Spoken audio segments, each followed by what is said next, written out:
Olá, a Comissão de Constituição e Justiça aqui do Senado Federal está realizando uma série de audiências públicas para debater a redução da maioridade penal. Esse também é o tema da cidadania dessa edição. E participam da nossa entrevista o presidente nacional da OAB, Dr. Marcos Vinícius, e a subprocuradora-geral da República, a doutora Raquel Dodge. Eles estiveram presentes na primeira das audiências públicas que serão realizadas pela CCJ. Eu gostaria de agradecer a presença de vocês aqui no nosso programa e avisar também ao telespectador que fará parte desse programa perguntas e observações feitas na internet pelos internautas que acompanharam também a audiência pública através da nossa página na internet. A minha primeira pergunta para vocês é o seguinte, uma questão que surgiu no debate da audiência pública.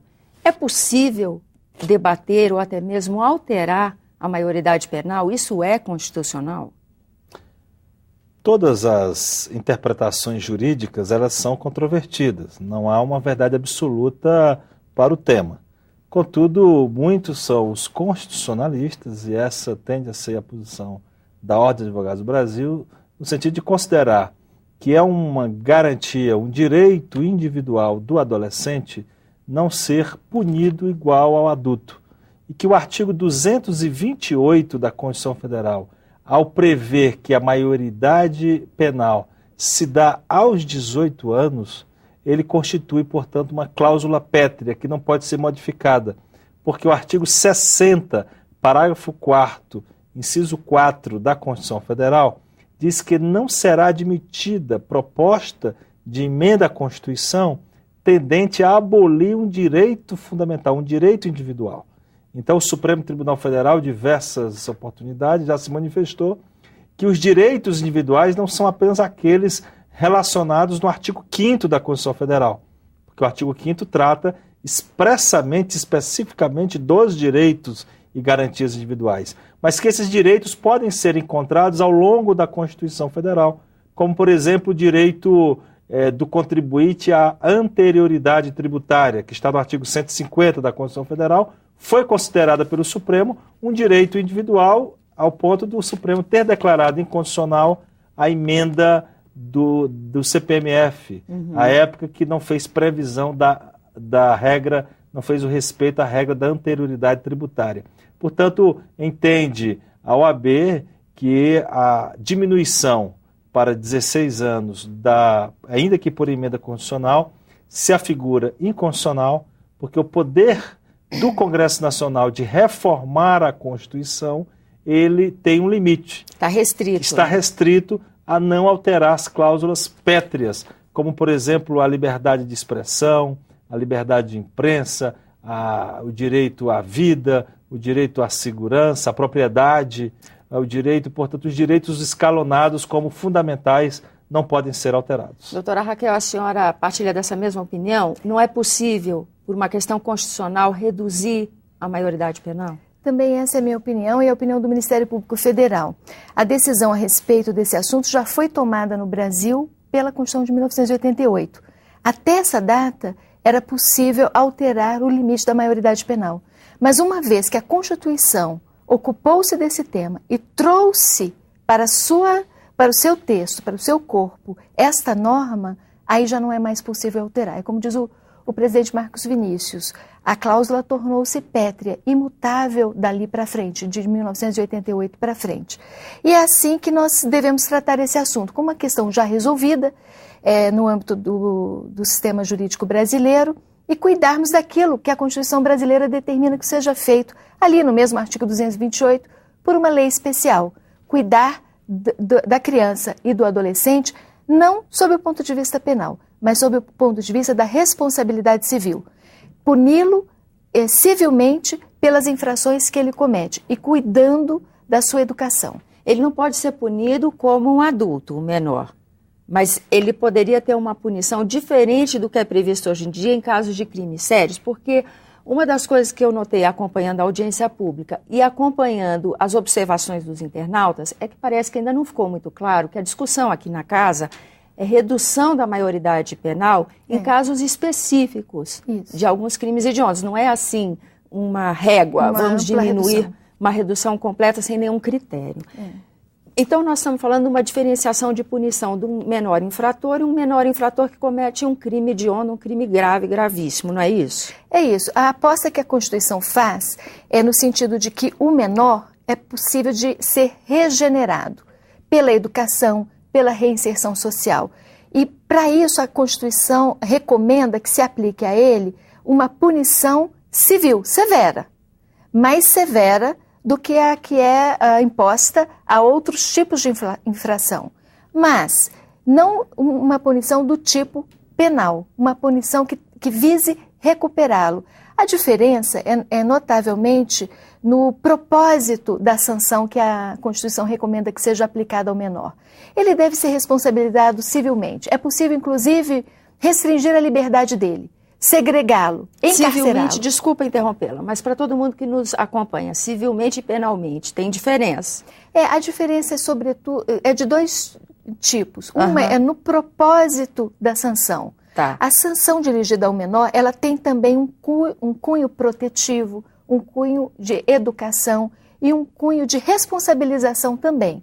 Ele deve reparar o dano que ele causa à vítima. Ele pode ser segregado da convivência social, mas com um propósito de recuperá-lo e de educá-lo. Por quê? Porque considera-se que o menor está numa fase ainda de formação incompleta, de um amadurecimento incompleto. Quando ele for adulto, aí pode-se aplicar uma sanção do tipo penal, inclusive para contagem de reincidência, para uma segregação ainda mais severa, para uma punição que cause a ele uma desonra ainda maior, que é a desonra causada por alguém submetido a uma sanção penal. O menor não, ele é submetido a um sistema de segregação de liberdade, mas com vistas à reeducação. Porque nós acreditamos, e o sistema penal brasileiro e o sistema constitucional acredita que é necessário investir na educação desse menor, muito mais do que numa retribuição por aquilo que ele fez. E no momento que o Congresso observa esse clamor da sociedade para que seja revisto esse tratamento com o menor infrator, o que vocês acham que pode ser feito, uma vez que na Constituição não pode ser mexido? Mas há a possibilidade de reformulação de leis que leve a uma redução dessa sensação de impunidade. Vocês concordam com essa sensação de impunidade? Acham mesmo que a violência ligada ao menor está ligada a essa sensação? Teria como mexer em leis para, de alguma forma, assegurar à sociedade uma menor violência por parte do menor? A primeira resposta está justamente na questão da ausência de políticas públicas para os adolescentes. Também possuo concordância com a opinião traçada pela competente subprocuradora-geral da República, doutora Raquel Dodge, no sentido de que o sistema constitucional é muito claro sobre a distinção acerca do tratamento que deve ser direcionado ao adolescente e ao adulto, que, portanto, o adolescente é considerado uma pessoa em formação. Então, a primeira resposta é a existência de políticas públicas de tratamento, de cuidado, de atenção ao adolescente. É inegável que o Brasil possui políticas públicas para a infância e também para a juventude, mas é notável, é empírico verificar que não há políticas públicas para os adolescentes, no sentido de inseri-lo na sociedade, seja com uma educação competente, uma educação que cuide da realidade social do adolescente, uma educação profissionalizante, um sistema de saúde que o trate com dignidade, como também a existência de estímulo às práticas esportivas linkadas à questão da educação. Os adolescentes brasileiros acabam ficando descuidados completamente e, portanto, há uma ausência de muitos adolescentes no sentimento de pertencimento a um Estado e a uma sociedade que o trate como um ser humano. E isso é uma causa. Evandro Lins e Silva costumava dizer que qual a diferença que existe entre aquela pessoa que cometeu um crime e aquele Estado que só pensa em puni-lo, em encarcerá-lo e que tem como única resposta à falta de segurança o encarceramento. Qual seria a pena para um Estado que não cuida dos adolescentes? Quer dizer, é preciso verificar e é preciso que esse debate jamais se distancie desta ótica. E segundo, que o Estatuto da Criança e do Adolescente precisa urgentemente ser aplicado. O problema no Brasil hoje é que o Estatuto não é aplicado. O Estatuto no que prevê que a internação do adolescente deve ser dada em uma instituição que vai tratar da educação, da saúde, do seu desenvolvimento, de sua capacitação para a cidadania, isso não existe em nosso país. Também não existe a verificação da responsabilidade dos pais, que está previsto no Estatuto. Então, o Brasil, ao invés de aplicar o Estatuto, que é uma importante lei de capacitação e de convivência fraterna de todos e de construção de sociedade justa, alguns brasileiros preferem optar por uma resolução simplista. Já que não temos política pública para os adolescentes, vamos criar a política da prisão dos adolescentes. Essa vai ser a única resposta do Estado brasileiro para aqueles que mais necessitam da atenção. Portanto, essa proposta ou essa intervenção no tema não pode ser dado com a tese simplista de redução de maioridade penal, mas pode sim ser tratado no âmbito do cumprimento e do aperfeiçoamento do próprio Estatuto da Criança e do Adolescente. Nós tivemos aqui intervenção de internauta sugerindo que os pais de um menor infrator que não frequenta a escola, que não trabalha, que ele também seja responsabilizado. A senhora acha que isso é uma possibilidade, uma sugestão viável em termos legais? É sim, eu acho que o caminho é justamente esse. Como diz o presidente Marcos Vinícius, é necessário diminuir o grau de subjetivismo da aplicação do Estatuto da Criança e do Adolescente. O que vemos hoje é uma lei que oferece muitas alternativas, mas quase não impõe nenhuma como obrigatória. É preciso definir um rol mínimo de obrigações que o menor infrator tem que cumprir, por exemplo. Uma delas, se o menor comete a infração e o objetivo da responsabilidade civil a que ele está sujeito é reeducá-lo, então educação tem que ser obrigatória. Ele não pode ser permitido a ele que deixe de frequentar a escola, que deixe de concluir o grau de graduação próprio da sua idade, de fazer um supletivo. E seus pais também, é a pergunta da senhora, precisam ser responsabilizados por isso. Deixaram de remeter o filho à escola, de fiscalizar que ele foi, então e o menino cometeu uma infração, o pai tem que ser responsabilizado. A família tem que ser corresponsável por esse problema que nós estamos vivendo de insegurança pública. Nós temos 2 itens de segurança pública que chamam muita atenção, que é o problema do sistema carcerário, que é um problema grave, né? Porque é também a opinião comum de que quem é preso não vai ser reeducado e não vai ter condições de se readaptar à sociedade, ao contrário. Preso, ele está condenado a cada vez piorar mais na sua conduta, né? Essa é uma questão. A outra é essa questão da educação. A gente vê que as políticas públicas parecem que falham e por isso a gente acaba debatendo a questão da violência. O que a sociedade poderia e como poderia reivindicar a melhora dessas políticas públicas? Uma vez que no debate ficou claro na Comissão de Constituição e Justiça a ponderação de vocês dois de que simplesmente encarcerar, simplesmente isolar da sociedade não é resposta, não vai acalmar o problema nem o temor da sociedade. O que vocês sugeririam nesse sentido? Agora que o nosso tempo já está meio exíguo. Acho que uma aposta importante é a aposta na educação.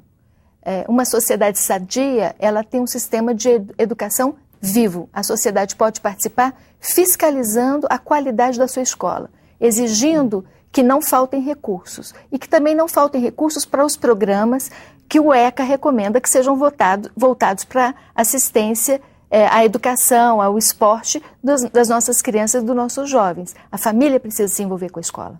Eu gostaria de destacar também, para que todos possam entender a gravidade que a redução da maioridade penal é que se passarmos a compreender que não mais são adolescentes as pessoas entre 16 e 18 anos, então essa faixa etária das filhas das famílias brasileiras, essa faixa etária ficará desprotegida do tráfico internacional de menores, da exploração sexual de menores, da venda de drogas a menores, que são todos tipos penais hoje fixados em relação às pessoas com menos de 18 anos. Esse é um aspecto Se for diminuído para menos de 16 anos, então as pessoas entre 16 e 18 anos não mais estarão protegidas por essas 3 importantes questões que, portanto, constituiriam um efeito colateral dessa ideia, o que demonstra por si só, essa ideia de redução, que demonstra por si só que ela não é a resposta para o problema, mas o aperfeiçoamento do próprio ECA, a utilização do Estatuto da Criança e do Adolescente, por exemplo,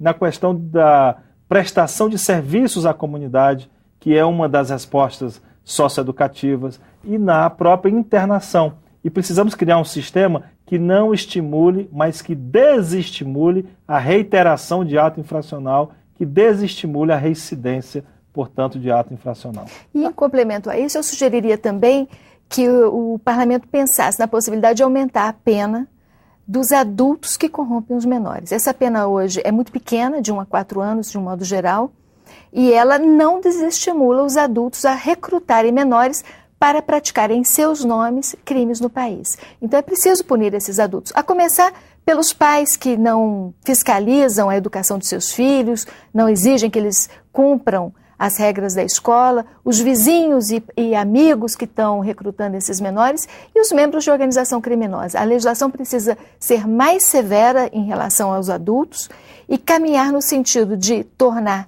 exequível as ações de educação que o Estatuto da Criança e do Adolescente exigem. Então, eu imagino que a conjugação dessas duas coisas, que pode ser feita no âmbito da legislação ordinária, contribuirá enormemente para aumentar aquilo que é importante, né? O IDH do Brasil. O IDH é esse índice nosso, que ainda é muito pequeno, que mede a qualidade de vida da população dos países, e no caso brasileiro continua baixo exatamente porque há índices muito baixos na área de educação. É preciso aumentar isso. Aí, então, está o segredo da redução. Nós tivemos um menor, Gabriel S., que fez uma intervenção ao longo da audiência pública, dizendo: eu tenho 16 anos e não acredito que as pessoas de 16 anos contribuam tanto para a violência do país. Ele está certo no feeling dele, na observação dele, que ele acha que a redução da maioridade não seria tão eficaz. Pelo menos não há um estudo científico, assegurado, comprovado, de que a violência no Brasil seja ocasionada por essa questão da inexistência da maioridade penal aos 16 anos. Quer dizer, quem pretende modificar a atual situação deveria se ocupar de um estudo científico que viesse a demonstrar em que medida isso seria uma consequência da diminuição. Porque para que haja uma modificação tão drástica, ainda que fôssemos considerar constitucional, deve-se demonstrar que essa modificação é adequada, que ela é necessária e que ela é proporcional. Ou seja, que os resultados advindos dessa modificação justificam essa intervenção tão drástica no período de formação, de desenvolvimento de uma pessoa adolescente. Gente, o Cidadania está se encerrando. Eu gostaria de agradecer muitíssimo a presença de vocês aqui no nosso programa.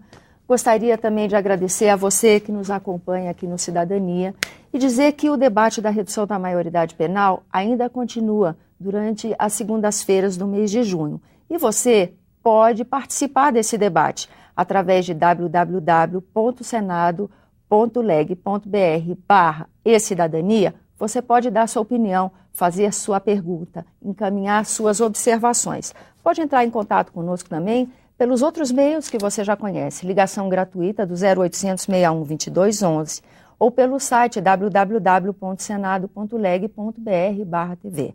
E nós estamos, então, encerrando o Cidadania, agradecendo a sua participação.